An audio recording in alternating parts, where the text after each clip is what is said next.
June the 6th, 1997, the ANZ Stadium in Brisbane. History was about to be made as the inaugural World Club Championship was to roar into life. On the balmy Queensland evening, it was an all-Broncos affair, and the London variety gave their Australian counterparts a real fright. They go left, comes to Tollett. Short ball, straight into a gap, and Duncan will go over and score for London. Short ball to Borden from Beasley. Gets it back to the hooker. Steps away, good ball once again to Sean Edwards now. Comes to David Krause. Wanted Roscoe to go back inside him, dummied everybody and beat Wendell Saylor. Here's a fire. He wasn't going to get there. Edwards gives it away to Roscoe, backing up. Oh, you won't see many better tries than that. And London have hit the lead again. It's Thorne. Such a handful for London tonight. Call him back out there. 10.5 minutes remaining before full time. Walters off the back of the ruck into open space. Finds Mundine on the chest. They might not catch him. Gill coming in cover. Mundine will score to the right-hand side of the post. And is that the winning try for Brisbane? Then to the Northern Hemisphere and to Knowsley Road as the reigning European champions fittingly got events underway here. Hopes were high for St Helens against Australasia's bottom club Auckland Warriors. The New Zealanders were to signal their intentions that they were far from cannon fodder, but genuine World Club Championship contenders. Gene Namu is the dummy half. Namu picks it up, floats it out wide to Kearney. He's through. Kearney gets the try. First try for the Warriors.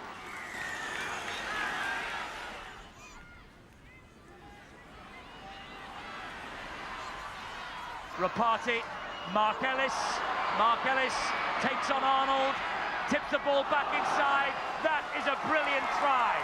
That is quite magnificent from Rapati. Paris was the venue as the Hunter Mariners made their entry into the World Club arena. In their inaugural season, they'd impressed all, but had to cross hemispheres to register their first ever away win en route to the quarter-finals. Many experts had tipped Wigan Warriors to emerge as Europe's best side. Their faith in them was about to receive its first test at the Belmore Sports Ground, Canterbury. And Eric Hughes' men were not about to disappoint, displaying an all-round performance that was to leave the Bulldogs with their tails between their legs. Wigan then turning defence into attack. A couple of good runs made by Robinson and also by Johnson. The kick is nicely weighted. And he puts his hands on it. That's with downward pressure. Just watching Annesley looking for the offside, but he's been given the all clear by the touch judge, and the first try is there for Wigan. Just outside the 30-metre line. Wigan preparing to launch another attack. And here is Wright down to the 10-metre line. Robinson is away to score again. Europe's unbeaten champions-elect Bradford Bulls could and really should have registered another European victory at home to Penrith.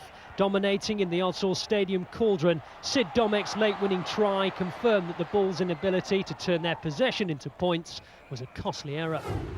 Any thoughts that the Australian sides possessed ruthless robots, not human beings, was soon to be dismissed in week 2 in Sheffield. Jeff Bell of Perth waltzed his way arrogantly over the whitewash, but inexplicably failed to put the ball down. That complacency was to cost them dear. Good scrambling defence, though. The Eagles are pretty solid at the moment. It's enormous, good ball. Enormous pressure. Fleming gets the pass out wide, and again it goes out wide, and that is a try for Chris Ryan. And this is Matthew Fuller again, the hooker. Trouble is, they're being called upon to do too many tackles there, the Eagles. Rodwell. Because they're not going through the set of 6. Oh, that was awful tackle. Awful from Garcia. Bell just steps inside Stott, and that's the second try. He makes no mistake this time. Bell just went round Garcia, the French international, as though he wasn't there. Wood again, and he gets the ball away to Morganson. Morganson, as he falls, gives it to Carr. Carr then gives it to Aston, who goes up the middle. Supporter arrives from Stott, and Stott will score! Stott scored under the sticks. Just what Sheffield Eagles wanted. Linton Stott. That was great play from the Eagles. There's the calmest man in Don Valley, John Keir, the Sheffield coach. All the hard work on the training paddock has come off. 3 tackles gone. That's 4 tackles. It was on Keith Senior, who plays the ball to Lawless. Here's Aston, who'll pump the kick downfield. Kick and chase time. He's turned around the fullback, Greg Fleming. It's an excellent kick. Now have they got the legs, the Eagles, to pin him back? They've caught him. Oh, he's lost the ball! Chances here! Pinkney try! You can't believe it! The kick downfield from Mark Aston. Well, it looked a nothing kick. He got out of jail, though, did the fullback, and then dropped it. And Pinkney comes up with a priceless try for the Sheffield Eagles. It was clear by contrast at Odsal that the Bulls hadn't learned their lessons, going down in carbon copy fashion for the second week running, this time to 12-man Auckland. Wigan's visit to Brisbane was to see one of those great rarities, Wigan nilled. The Broncos were in majestic mood. Everything they did oozed class. It'll be of little consolation to the Warriors that few sides could have lived with that kind of awesome performance. Similar superlatives were prevalent in describing a near faultless display by Cronulla. The Sharks were in irresistible mood as the week closed. It was Vive la France at the Charlotte Stadium as, donned in the French national kit, Paris Saint-Germain destroyed Perth Western Reds. Andy Goodway's charges proved far too strong for their visitors. Eventually they were top European Pool B, falling only in a quarter-final playoff match at St Helens. A New Zealand flavour was much in evidence at Wilderspool as a Maori-influenced Warrington side put up excellent resistance before finally falling to the ever-improving Auckland Warriors. There were Swans and Vaganas on both sides, but it was the visiting Joe Vagana who left smiling. Phase 2, and what a start at an effervescent Headingley. Though the Leeds faithful will have gone away talking gleefully of the day Iestyn Harris scissors kicked a penalty, they'll also be reciting tales of victory. I rather fancy that this Adelaide side are just getting a little rattled.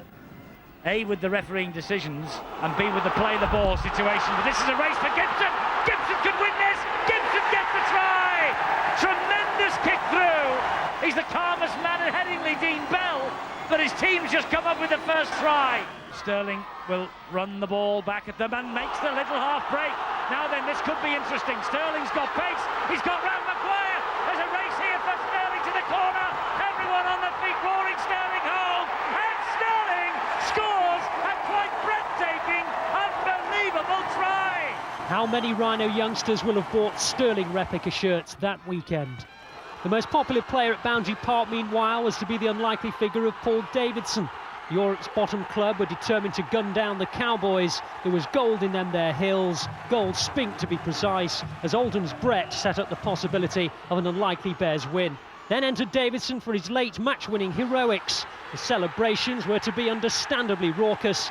Even Buster, the Bears mascot, put down his picnic on an unforgettable evening. A sellout at the Stoop for an historic night for the Broncos. A demoralising start disguised a euphoric ending. Here's Rosalind, perhaps he'll inject something. He nearly gets to the line, he's just a half a metre short. But what would London give for a try here? Matheson will get it down! Terry Matheson poaching from dummy half and gets a simple try for the Broncos. The Raiders realise they've got to throw everything now. Oh, what a break! What a break and what a try from Roskill!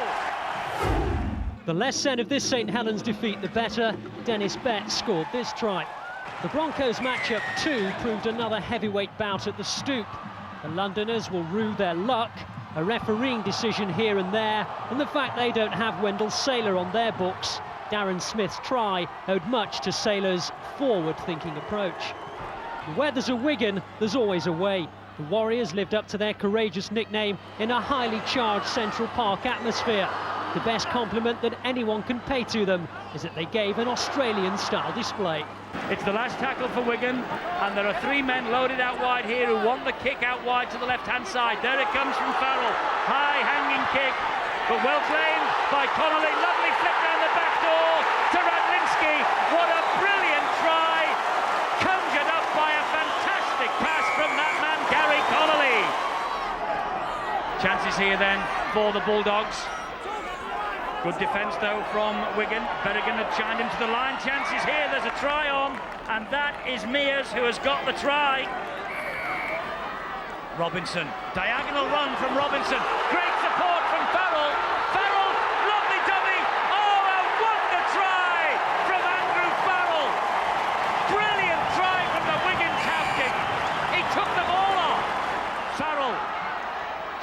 play to Murdoch. Good quick hands to Robinson! Try Robinson! Great quick hands from Wigan. Drop goal attempt from Farrell. He adds the extras.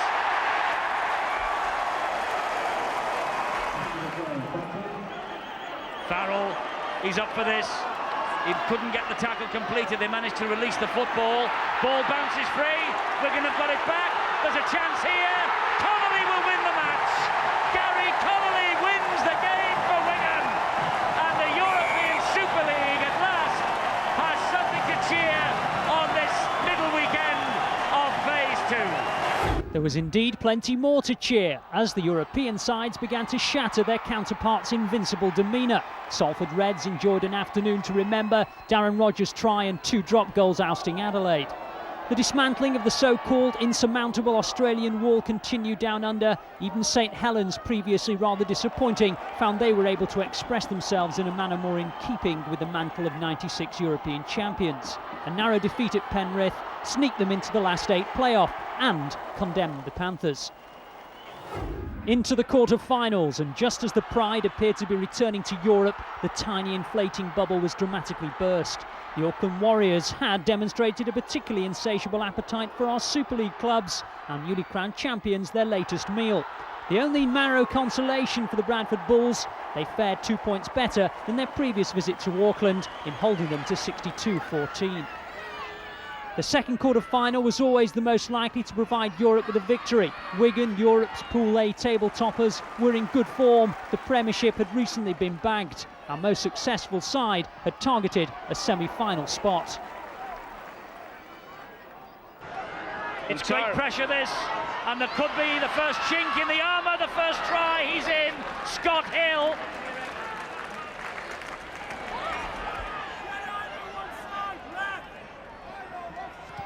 Farrell will hoist the bomb, and Robinson's chasing after this. They've dropped it, chances here for Ellison! Ellison scores! They're saying that he's been held up, that the ball has been stolen, but did Ellison get the downward pressure? It's another tough call for the video ref. You can see there was no pressure being applied. In fact, Ellison came far too late and was offered up a gift try. Well, we've often said who would be a referee, but being a video referee these days is not easy. The try's given. McCormack gets it away once more to Kim Morley, and Kim Morley dabs the ball in towards the corner, inviting Swain to chase. Oh, the ball bounces off the knees of Swain, and that's a try. The only thing we can possibly look for is offside again, and the referee hands it on to the video ref. A high shot will show. Not the greatest of pressure being applied. And I think you'll find he's okay.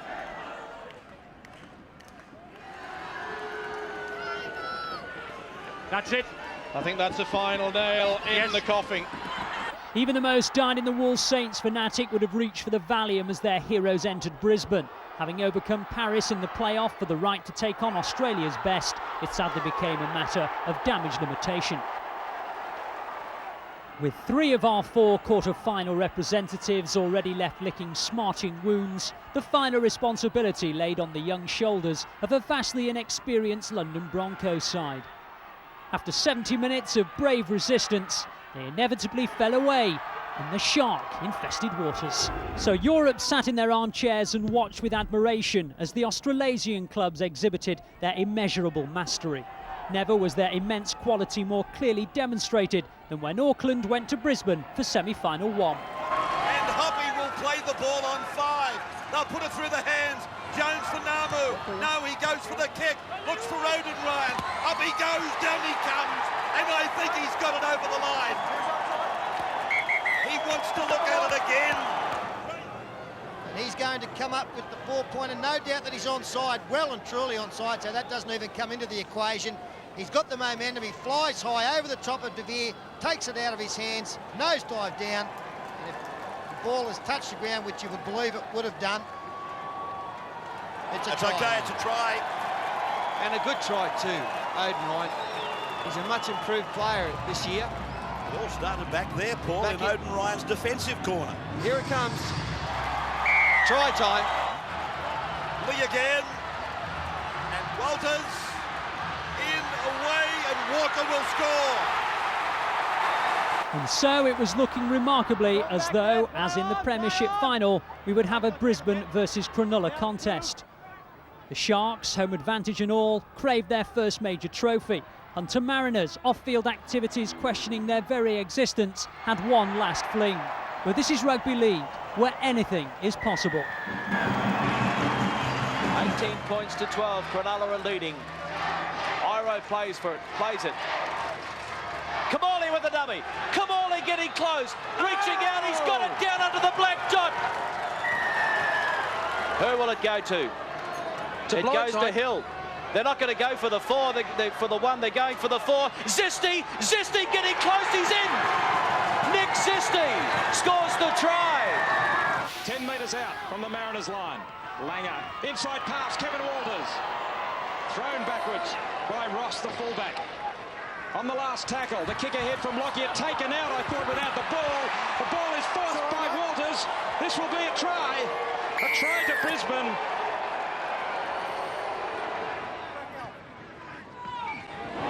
Crunching tackle. It was a beauty from Marquette on Webke. Lockyer now to De Vere. Carlo gets him. The 25 out. Broncos in control of this game early. G. Short passes to Tallis. Tallis tearing out of the tackle. Tackle 18 from the posts. Plath could go all the way. Johnny Plath is over. Plath allowed to run 20 metres from dummy half. Flimsy defence.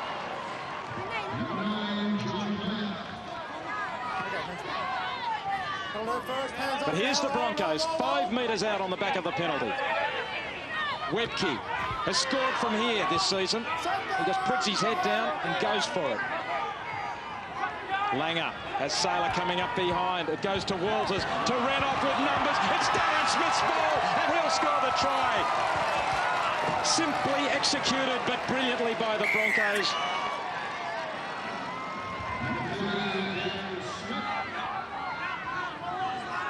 Walters going for, well, I think in fact he was going for Smith. Lockyer thought it was for him and tried to pull it in.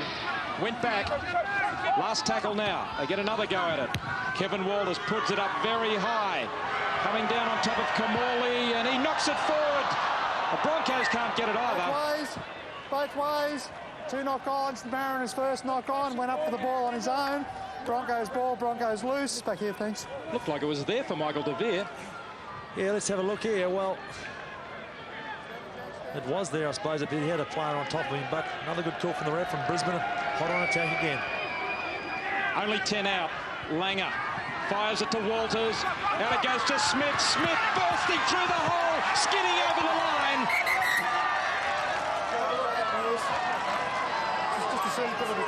Look at Kevin Iro striving to hold him back. Darren Smith, though, got too much power, and, well, there's the downward pressure, and that's what Alfie's saying to the ref. You mean you didn't see that?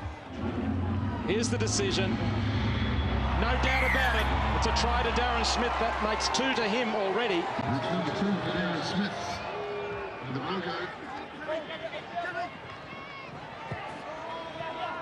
Inside pass for Ryan. Walters to Renoff. He accelerates. Runs into Smith. Back to Lockyer. Out of it. Tallis. Almost slipped over. Back to Lockyer again. Throwing the dummy, finds a hole for Smith. Darren Smith turns on the pace and races away for the try, leaving a trail of blue and gold jerseys on the ground behind him. The line! The line! Got to send someone off. Got to put someone in the bin. They were deliberately standing in front of that line. Andrew G was one. The Hunter boys striving for a try. And Scott Hill, who is playing something of a lone hand out there, he's really getting involved. Kamali And it goes to Ross. He slips it onto Iro. He's got men outside. Back it comes to Ross. And here's a try for Nick Sisti. And the crowd roars encouragement for the Hunter Mariners. They're on the board. McCormack on the last tackle. Kamali. Hill with Ross coming in. He throws it Iro around the back and Carlord goes for the line. It's very close. The flag from the touch judge in the air. Do you want to have a look? Just have a look. Well, here it is with Carlo fighting to get the ball down. His foot looks like it's already in touch. Here comes a decision. It's a big one for Hunter. No try. Goes against them.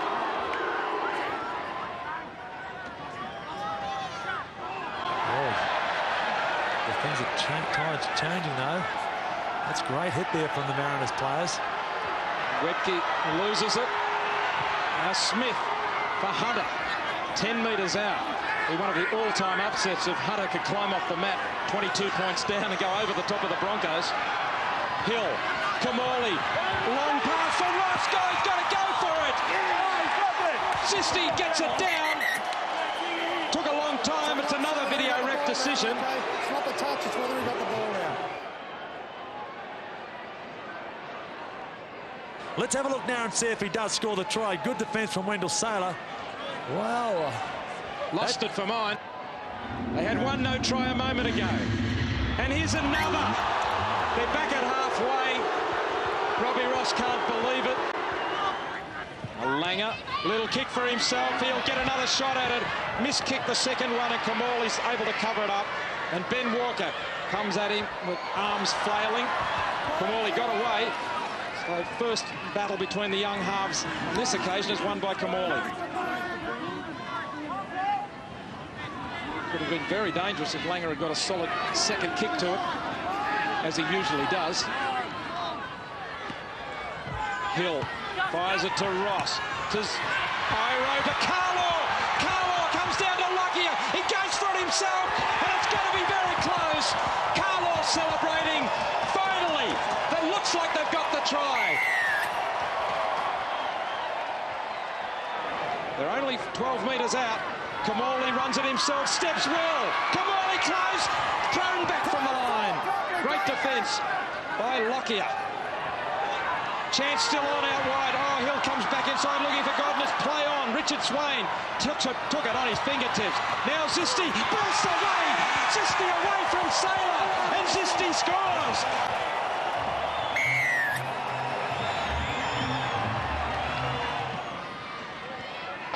Walters out to Renouf. Renouf claps on the pace, gives it to Sailor beautifully. Sailor tries to step and he beats Robbie Ross, sets sail for the line. More cover comes at him. He's out of one, he's out of two, and he goes all the way. Wendell Sailor. What a great try. Walker, who's playing at dummy half since coming on. John Plath off the field. G.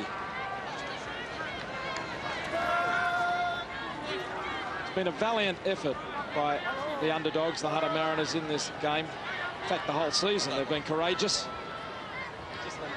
But the Broncos, throughout the whole season, have been brilliant. Warren, they are the best side in the world. They're impossible to coach against. And a lovely pass comes out to Lockyer. It goes to Hancock. He picks up Renouf, who pulls in the pass magnificently. That glue on his hands there, Renouf. Ben Walker landed his first shot at goal. And as the siren goes, he misses with his second. It might have put him off a little. But the Broncos celebrate their 10th season in the big league with a huge win.